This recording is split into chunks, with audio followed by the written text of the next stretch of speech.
Hey there, guys, and welcome back to the Travis Damian Podcast, episode 38. We're available on anchor.fm/Travis Damian Podcast. Today is going to be a very quick and brief episode. We're going to talk about the news and recent activities.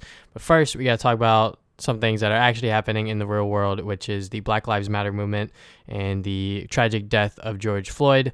Obviously, me and Damian both support the Black Lives movement. We are anti-racist, anti-supremacist, all that bullshit. Fuck racism. And before we start the show, we're just going to have 1 minute of silence for George Floyd because that just seems appropriate for this show.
Okay, so let's get into this show.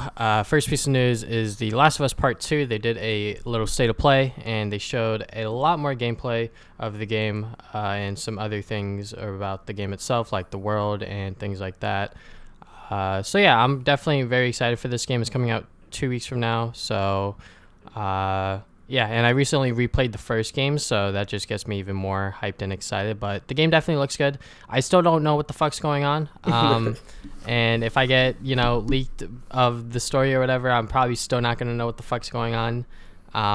But yeah, I just can't wait to actually play this game. Yeah, I never played Last of Us. I probably should at this point. But yeah, from what they showed, it looks good. I mean, it looks more like Last of Us 1, but with probably better quality of life and just more improvements to the gameplay and stuff like that. It seems like the areas seem a lot bigger now. Like you got boats and stuff, and Ellie seems more agile than Joel's. Like she could like dodge and stuff, so that looked cool. But yeah, from what I've seen, it looks more like Last of Us. I mean, there's some cool new enemy types, like there's more heavily armored clickers and stuff like that. So that seems cool, and it makes sense because the time between this game and the first game, you would expect them to evolve some more, all the zombies and stuff. So I thought that was a clever way of bringing in new enemy types and stuff like that. But yeah, from what they've seen, it looks good. I mean, I do know about the leaks, so it's just gonna be interesting to see how all this plays with context and stuff. Since a lot of the outrage seems to come from there's big story moments, I don't want to talk about that much, but it just seems like it's always important to watch things with context and see how things play out. So I don't really think it's fair to judge it just based on some leaks and stuff until you've actually seen the game or the story play out. So yeah, I mean, I still think it's gonna get high scores. It's still gonna sell like crazy, but we'll see once the review copies start, or I guess the embargo lifts and stuff. So, but yeah, I think the game's still gonna end up being pretty good. So. Yeah, we live in very political times now, and if that's what people are outraged with the leaks, I'm assuming it has to do stuff politically, right? No, it's more just about the characters that you'll see. I mean, it's sort of it's weird. Okay. All right. But yeah, the game definitely still looks good. I think the one thing people were being like, hey, who the fuck's playing a Vita in the goddamn post-apocalyptic, space or whatever. I was like, that's kind of funny though. But yeah, she got murked instantly because she tried to kill Ellie, and Ellie was like, fuck, I didn't want to do that, but shit happens. But yeah, definitely excited for this game, obviously, from my perspective. Yep, it looks very pretty also, a really good looking PS4 game, I must say. It's probably one of the best looking ones I've seen. So yeah, I don't know if they're using a new engine or what, but it does look very nice. So yeah, they called it the Naughty Dog engine. Oh, so very original. All right, so next we got Sonic 2 is in the works, the movie. I mean, didn't it make a lot of money, the Sonic movie? I'm not actually too sure. Yeah, it did. I think it did well financially, and it also did well by critics. So. Yeah, people it was a fun movie. It was just not taking itself too seriously. A lot of people were expecting it to be garbage until they redesigned Sonic and oh, maybe there's some hope for this movie. I still haven't seen it. I would probably like to at this point, but them making a sequel is probably a no-brainer. Is it going to be as okay as the first one? Probably not, because I feel like sequels usually get worse. But we'll see. Maybe they could make it even better. Who knows? I know they want to do some weird stuff, like because I know about like the last like post-credit scene. I think so. That's I guess they're going to do something with that. I think we could talk. I mean, okay. If anyone doesn't want to get spoiled, just quickly breeze through this part of the podcast, but. Yeah, I mean, at the end, they show off Tails, which is, like, really, really cool. So a lot of people are excited for that, so they're hoping that a lot of the promotional material is reminiscent of, like, the Sega Genesis days with, like, Sonic Tuesday and things like that, So I hope, Tails does play a big part in the marketing, because I think that would be really, really good, because, there's a lot of, young Sonic fans that really like Tails, and that's good. And I think them doing a sequel for this movie is kind of a no-brainer. Like, the first movie did better than a lot of people really expected, and the fact that it did well also financially, I think that also helped push the studio to be like, hey, I guess we can do a sequel, why not? So I'm just curious as to what they're gonna do, because in the movie they use like the rings as like teleportation things, and like the way I'm not sure if Chaos Emeralds exist in the Sonic universe, because Sonic does a thing at the end of the movie that was like Super Sonic, where he like charged up and shit, but like it wasn't Super Sonic, and I was like, all right, that's weird, but you know what, it's fine. They just had to like simplify without like having to introduce the Chaos Emeralds at the last second or some shit. So but yeah, overall, like, I'm obviously excited for a Sonic movie sequel, and a lot of people's last movies they saw in theaters before 2020 went to shit was Sonic the Hedgehog. So what an amazing movie to watch. Yeah, and some people are like, you know what, the next movie I'm probably gonna see in theaters is Sonic 2, so that's gonna be funny. But yeah, definitely excited for this Sonic sequel, whatever it turns out to be. All right, so because of current events, Sony has decided to delay the PlayStation 5 event, which we definitely would have been talking about today, but unfortunately it was supposed to happen yesterday, but they just delayed it because they realized that the world is in a really shitty spot, and they don't want the spotlight of what's going on right now in the real world to take away from their like event little thing. So it makes sense, and a lot of people are upset, but you can't please everyone, because some people are just stupid, like, without a doubt.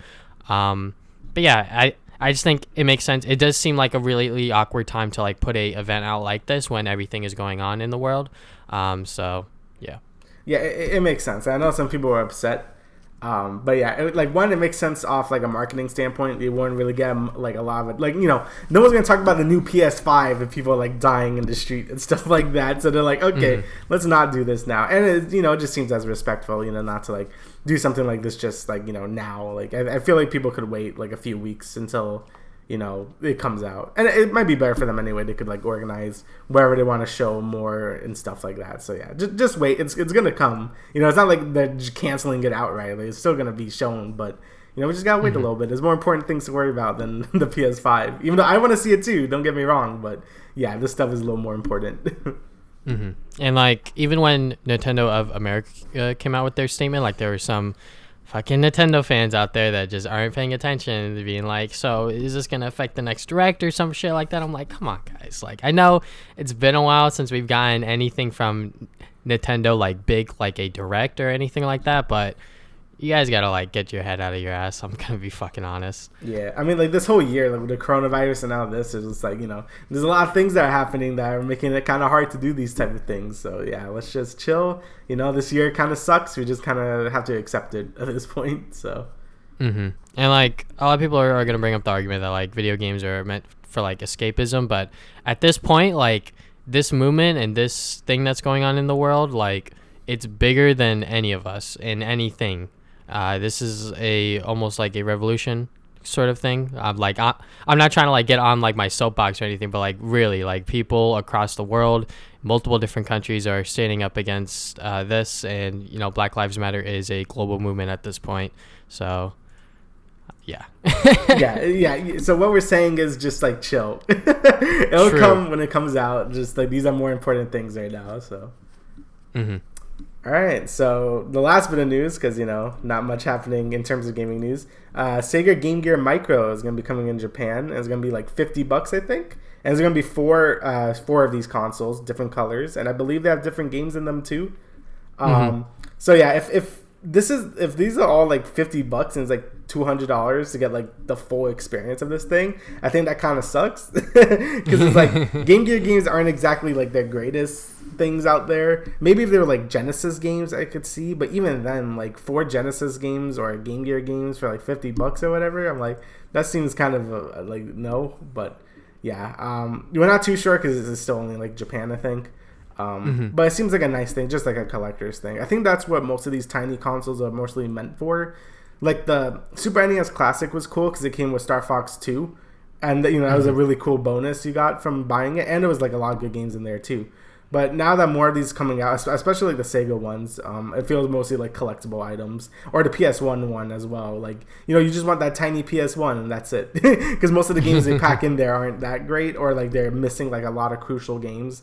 Like the PS1 didn't have the Crash games, I think, or Spyro or anything like that. So yeah. The PlayStation 1 Classic was definitely a failure because that thing was getting discounted almost instantly. But the Sega Game Gear Micro is definitely a very interesting thing for them to put out, I would say. And like you said, according to us in like US dollars, each one of these is going to be like $46 according to the Game Informer article, which is a little crazy, not gonna lie, because not many people really praise Game Gear games like that, like at all. I'd say that there's maybe like 10 people in North America that could probably say, yeah, I really like Game Gear games. But there's 4 different colors, and if you pre-order all 4, you get the bigger window. So if you want to play on a bigger window, and like these things are actually like super duper small, like it's kind of crazy, which I guess is why they're so expensive, because they have to like fit it in like this super tiny console and have the buttons work and things like that. But like you said, it's definitely a novelty collector's sort of item. So am I gonna buy one of these? Hell no, because Game Gear games are not worth $46 as 4. So it's kind of crazy to me. But moving on, we're going to get into the last part of the show because there's barely anything going on within the gaming and just pop culture world. Our recent activities. So I'll go first. I'll try to be kind of quick with it. So like I said earlier, I replayed The Last of Us. I don't know which playthrough this is. I've definitely played this game a handful of times at this point, so I kind of know like what's going to happen next and like things like that. And I've watched other people play this game as well, so I pretty much know this game front to back. And I'm obviously going to talk about spoilers because this game is just super duper old at this point. So, I just really like this game. Just going through the emotions with like Ellie and Joel and seeing how their relationship evolves and things like that. Like that's always a joy to watch because Joel's just like, I don't want to deal with this girl. I don't want her in my life. And then like as you get closer to the end, you see that he's like very close with her. He talks about Sarah more with her and things like that. And when you get to the end, when he fucking literally kills everyone, every single Firefly in that building, just to save Ellie instead of having Ellie save the entire human race. It's more of him like saving what he loves and being selfish about it, but at the same time it's sort of like beautiful because he actually has a chance to save something that he loves because Sarah was kind of just joined from him in a way, so it's kind of poetic in that way, but at the same time you're kind of just like I was playing as this guy the entire game and then he did this fucking dumbass shit, but we're probably gonna see that Ellie finds out in part 2 or something like that. Like something's gonna happen in part 2 that forces them to split, because I feel like they didn't like stick together throughout the entire time, because it looks like Ellie is on her own for the most part. And I feel like the first part of The Last of Us part 2, like the beginning, it's going to take us back to that beginning section and take us through the motions again, just for people to remember it, I guess. That's just my theory. But Last of Us is still great. Some people say that the controls are a little wonky, which I can understand. I think that's just as a sort of like excuse, is sort of just part of like the realism, the swaying of the weapons and how janky the aiming and things like that are. I just think that that's just part of like their vision of the game, but that's just a excuse some people want to say or whatever. But I still think the game is just super duper good in my opinion. Definitely one of my favorite games of all time. Top 5. I have like top 5 favorite games of all time, but I don't like number them, sort of thing. I just like group them all together. Yeah, so. same. Moving on. Obviously more League of Legends and more TFT. TFT I've actually been getting a lot more into. Despite me taking a lot of 7s and 8s, it definitely sucks. But hey, that's just part of this patch. I actually played on the new patch on PvE, which is very interesting. They're adding a lot more synergies and removing some, which were the dumbass synergies. Like they're also taking away a couple of items, things like that, changing some things. So, it's like a mid-season sort of like overhaul of the I guess set, which is very cool. And I played like maybe like 3 games on it, which is, not a lot by any means, but I enjoyed my time with it. So hopefully when it comes to live, it is fun as it was on PvE. I've not been playing Animal Crossing. By surprise, ever since June started, I've not played a single day of Animal Crossing, which, before I felt like I was obligated to do like the daily stuff and things like that. But like, I just told myself one day I'm not going to play Animal Crossing. And since then I've not played. Yes, I might play later today just because it is June and there's like new things to like catch and things to find and things and whatever. But yeah, Animal Crossing New Horizons, if you're still playing it, props to you. But for me personally, I've just lost interest in it, unfortunately. Star Wars: The Clone Wars, and you might be wondering why I am still watching the show despite me finishing it. I recently got the Blu-rays, and if you know anything about the Blu-rays, they are not cheap, so I definitely burned a hole in my wallet, but it's okay, because I want to own these things physically. So I've watched one of the seasons that's more notorious to be expensive, because I bought these in like a lot. So I wanted to make sure that the one that was most expensive, which was season 5, which is arguably the best season, I just wanted to make sure that all of the discs worked. So I rewatched season 5, and the way that they ordered the episodes is not by like release. So like the first episode is part 1 of the Darth Maul arc. That's on disc 2. So they actually clumped the episodes together in a logical, I guess, way when you watch it. So that's good, because when I popped in disc 1, I was like, this is not the first episode. I was like, whatever, Disc 1 is pretty much all filler, but like disc 2 is like all of like the good stuff. But, okay. Yeah, I pretty much just rewatched season 5 to make sure that the disc worked. But last thing I've been doing has been watching a lot of Haikyu. Last time I talked about it, I watched like the first couple of episodes. Now I finished season 1 and I'm like halfway through season 2. So the anime is really good. As a person that doesn't watch a lot of anime or even like sports anime in general, I'm not even like that big of a volleyball fan. But like Haikyu as a volleyball anime is hype and really fun to watch. If you get past season 1 and you're still not into it, you could drop it. But I think once you see the things and the ways the characters play out throughout season 1, you'll probably want to keep watching, because it's just super fun to watch. Hinata and Kageyama, they're pretty much like Goku, Vegeta, or like Naruto and Sasuke. Like they butt heads with each other, but they're still playing on the same team and things like that, and it's just super fun to watch. So yeah, I mean, I heard it's one. Oh, sorry.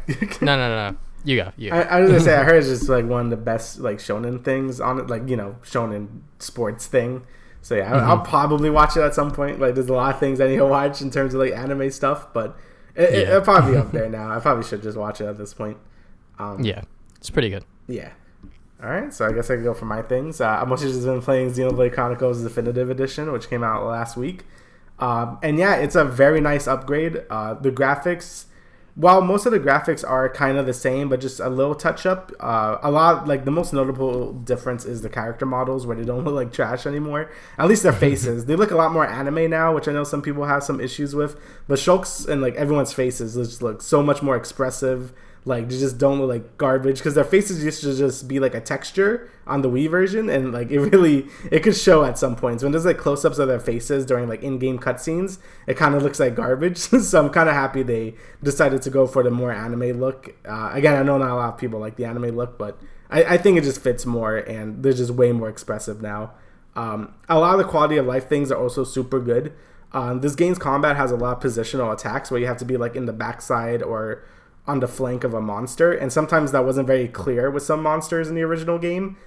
In this game, the arts that have positional attacks now have like a blue exclamation point when you're on their flank or backside, so it makes it way easier to like land those moves now. Well, if you didn't know like where that position of the monster you were gonna hit. So yeah, that makes combat a lot more smooth and a lot like cleaner. Just the UI in general just looks way better than the Wii version. And quests, there's a bunch of side quests in this game.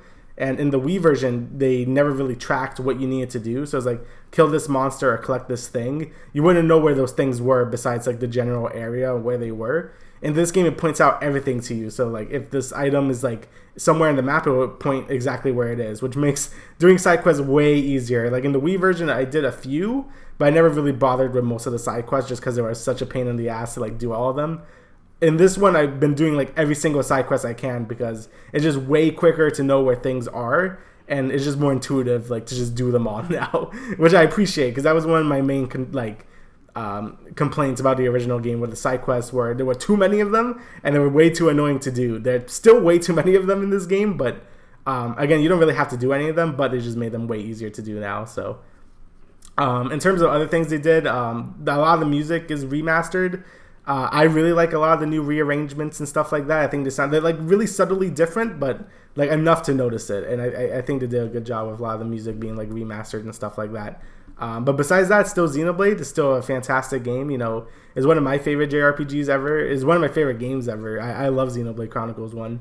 And I definitely think it's worth buying. Like, if you had like a choice between like the Wii 3DS or this one, just get this one. Like a lot of the quality of life improvements are just way too good to like look past. Like they're just really good. And I haven't even played the extra sort of like epilogue mode yet. Obviously, I think I'm like halfway, a little less than halfway through the game. I have like 40 hours right now. Like I'm trying like not 100% the game, but I'm definitely trying to like do all the quests and stuff like that this time around. So yeah, it's probably gonna take me a bit before I actually do that new story part, but from what I've heard, it's really good, and I'm really looking forward to that extra epilogue mode. And besides that, I've been playing an indie game called One Step from Eden. There's actually been a lot of good roguelites this year, and I've been like neglecting all of them recently just because there've been so many like goddamn RPGs and like big AAA games I've been really excited for these past few months. So yeah, I haven't been really paying attention to the indie games or like just roguelites in general. This game is very fun though. It's basically Mega Man Battle Network if it was a roguelite. So I've never played Mega Man Battle Network. I know what it is, and I know what the gameplay is like, where you're like on a grid and you shoot stuff. That's basically what this is, but with like deck building as well. So basically you're in like this grid, and then you dodge enemy attacks while shooting people. And it has the deck building aspects for something like Slay the Spire, where every battle you get to pick 3 cards and then you just build your deck from there. Those act as your like spells and stuff, so you can use them throughout the fight. And it's basically as simple as it sounds. The more complexity comes from learning boss patterns through dodging in your grid and like picking what cards you want and stuff like that. What I really appreciate about this game, deck building wise, is you could like choose a focus on what cards you want, since each card has like a brand. So you can have one that's like more focused on shields, or one that's more focused on like ice damage or whatever, and you can just pick that at the start of a run, and then more of those cards will come your way. So you could really actually build your run way easier than like other deck building roguelites, which I really appreciate. So I really like being like a face tank. Like I just take a lot of the shield cards and just like don't have to worry too much about enemy boss patterns and stuff like that. I could just do that. It's not like other roguelites where you kind of just hope you get things like that. In this game, it's like pretty consistent if you set your focus to that certain brand of card. So that's really neat. I really like that mechanic. And besides that, there's a bunch of extra unlockables and stuff. Apparently the game is really hard, but I beat it in like my 3rd run, so I'm like, maybe I'm just good. Because like honestly, like some people can't beat this game like at all. I felt that way about Gungeon for a while, but I beat it, and I could beat it pretty consistently now. Dead Cells is a game a lot of people can't beat, but that game took me a while to beat as well. But this game I actually felt like I just clicked for me, and I'm really enjoying it. So yeah, definitely one of the better roguelites I've played recently. And there's a lot more roguelites that I really want to get into this year, but that's going to have to wait until Xenoblade's done. So yeah, that's what I've been doing. All right. Is there anything else you'd like to add? No, I think that's everything. Okay. So thank you guys for listening to the Travis Damian Podcast, episode 38. We will see you guys 3 weeks from now with the next episode, because Last of Us Part 2 comes out 2 weeks, and I'm going to give myself a week to finish that game, which I probably will. So we'll see you guys 3 weeks from now. Later.